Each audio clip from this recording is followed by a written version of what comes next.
animals. I've been doing a little bit of a breed and release program. You know how I've got some sheep. I've got the colored sheep in the sheep office. I also have a little enclosure for pigs and a little enclosure for cows. And because most of the area inside the boundary is devoid of animals, because unfortunately I was killing them before I realized that they were not respawning anymore. So I've been occasionally breeding them and then releasing them from the cages, just so I get some animals wandering around the base again. They don't travel very far though, or they haven't traveled very far yet. So there's a few cows and pigs and sheep running around free near the western end. Near the western end of the courtyard, which is slightly amusing. I don't think it really makes any difference in the long run, but I like the idea of having animals running around. And animals do spawn, except that the spawn limit is quite low, so you have to have very few animals nearby before any of them would spawn. And the problem with that is, because I've got a lot of chickens and colored sheep around the area already, like none of them are gonna spawn. Whoa, lag spike.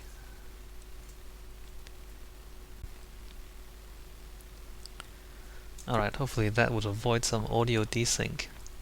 Yeah, because I have so many chickens and sheep in that area already, no new animals will spawn nearby in the boundary. So I don't know, I really think they should increase the spawn limit on passive mobs, just cause, it's kinda nice to have them wandering around.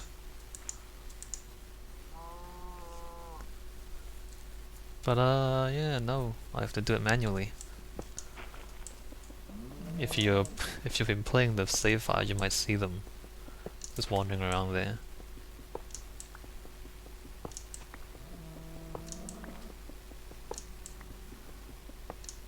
Oh look, it's a skeleton. Let's just check that there aren't any creepers. Yeah, we're getting some lag now just because we've been walking around a lot, and this has been going on for a while. Where did that skeleton go? He's still there.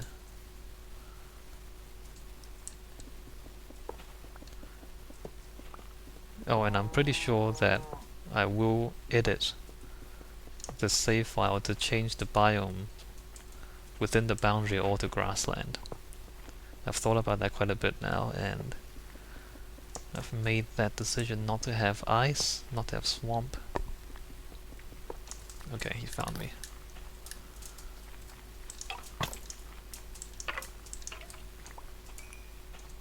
And just to have everything set as grassland. So if I want ice and snow, or after I do that, if I want ice and snow in the future, I'll have to find a different biome.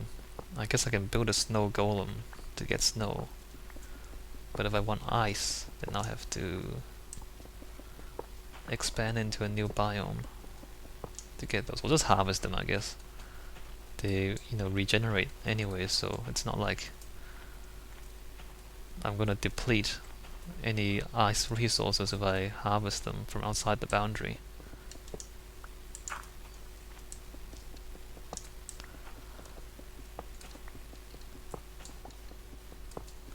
Just cause, the map is old, like this part of the map is old. It was generated back when biomes didn't exist and it never rained and it never snowed, and that's how it was originally designed. All the buildings inside it was designed without snow. I mean, if I knew it was gonna rain and snow, I would have put a roof on some of the buildings, right? So yeah, I'm gonna change that, edit the biomes data. So for things like that, I will use MC Edit.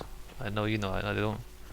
I generally play legit. I don't use file editing. I don't use inventory editing. But just for special occasion like that. Whoa, lag. Like for things that. Are you serious? Like for things that weren't really anticipated.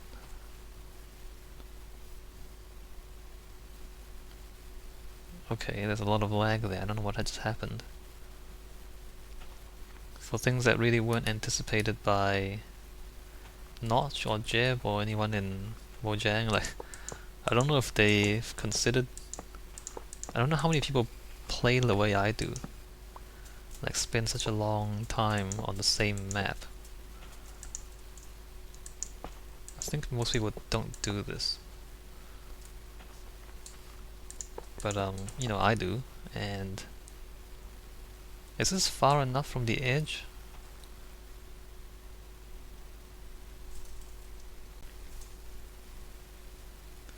Alright, just restarted Minecraft. Hopefully that gets rid of some of the lag issues. You can see the landscape loading in. What was I saying? I was wondering if this is far enough from the edge, because I want to avoid the situation where you attract the attention of some hostile mobs and then they come in and kill your villagers. But I'm thinking I can avoid that just by putting them into an enclosed room. I need more dirt.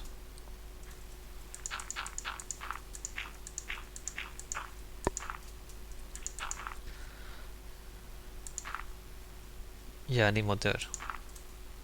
Okay, let me just go back to base and then come back. Well, actually,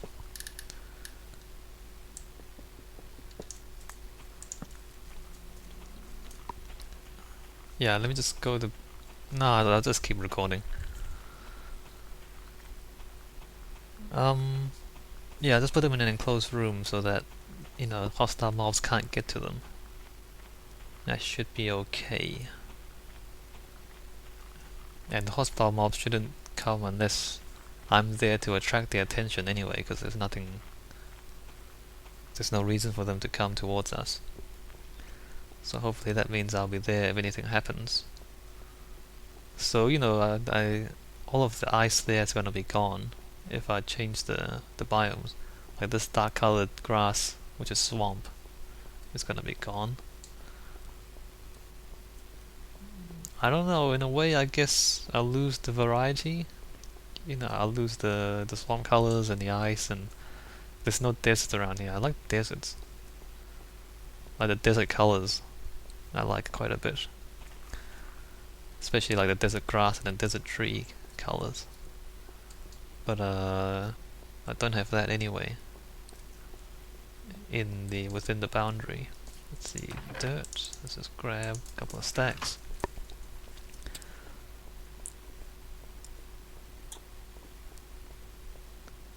It's alright, I guess that's just gonna be more motivation for me to get out there and build outside the boundary. Or to do stuff outside the boundary.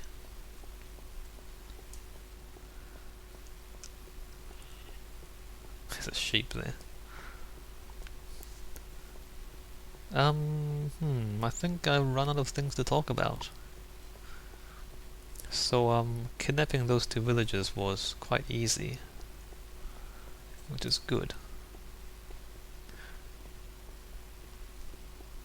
So the trick to having villagers is to have wooden doors with unequal access to sky on either side of them. I'm thinking what I'll end up doing is having, and within 5 blocks.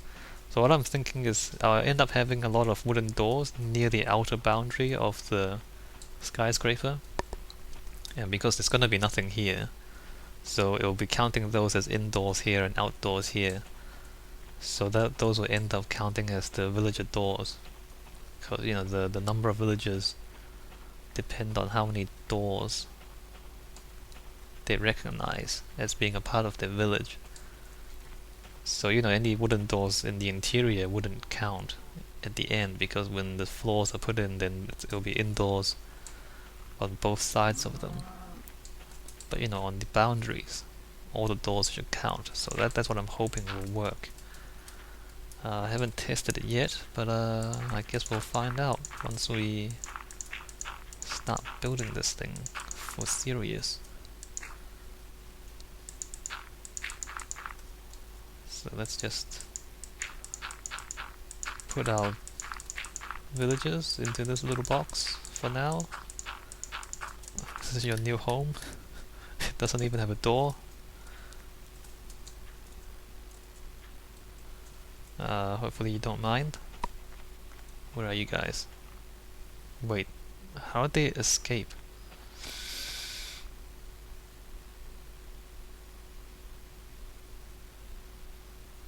What?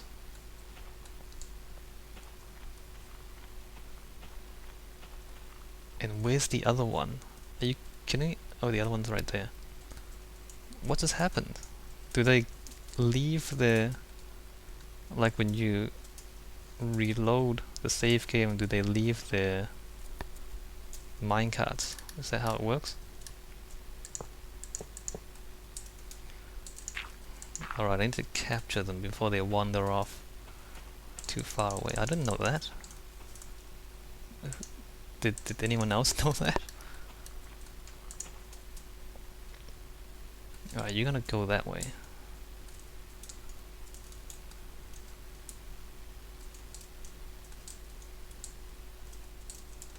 I did not know that would happen. Get into the minecart. Into the minecart. Into the minecart. Go. Thank you. The other guy is over there.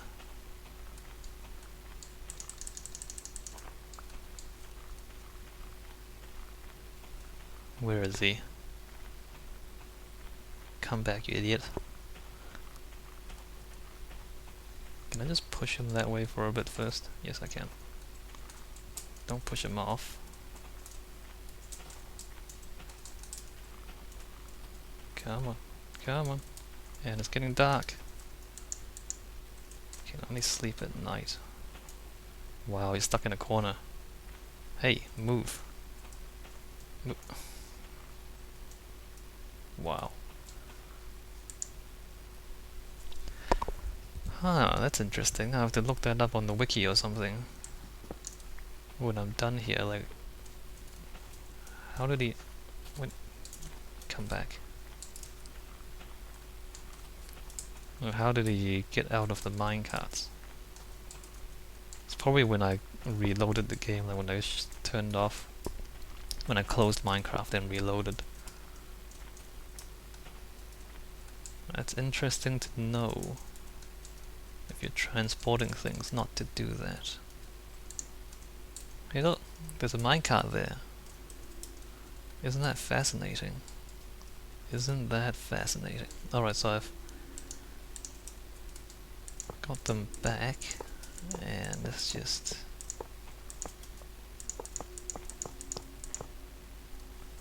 I hope they'll stay in the house. I hope they don't like glitch out of the house when I reload the game or something. If they like teleport sideways a few blocks every time you load the game, that would not be good. Come on, come on. There you go, there you go. Look at that, it's a house. It's a house.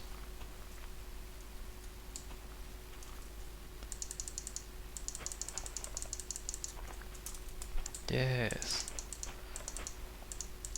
Let's try to avoid punching the villagers as I destroy the minecarts. Yep. Alright, enjoy.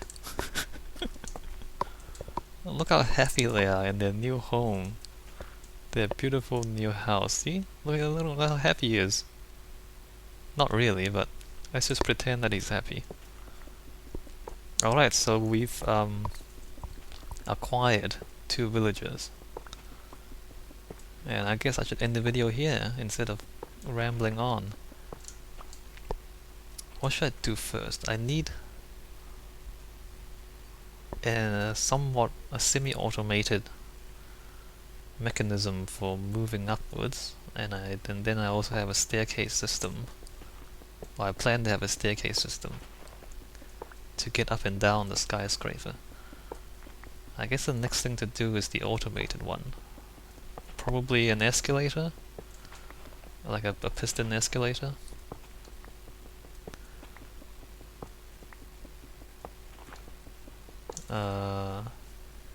Yeah, probably a piston escalator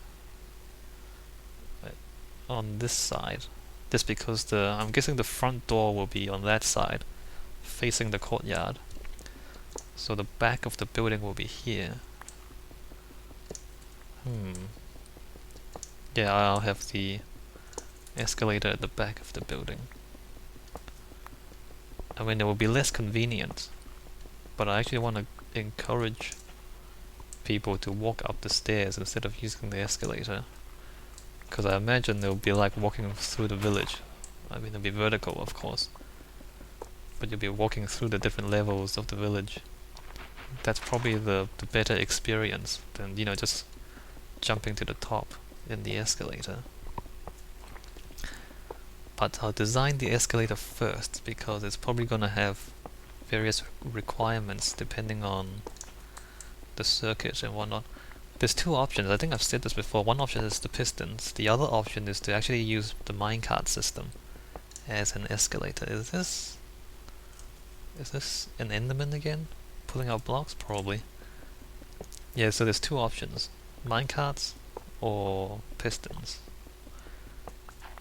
Given that I don't have that much redstone now, maybe the minecart system would make more sense. But you know, minecarts, there'll have to be powered rails for most of it to get up that slope. And I don't know how expensive powered rails are. Look how happy they are. Yeah, look how happy they are. Anyway, I'll think about that. And alright, that was interesting. Wasn't very eventful, but I guess we're lucky that we found the village so quickly. Alright, see you guys in the next videos. Let's see, I can put all this other stuff away.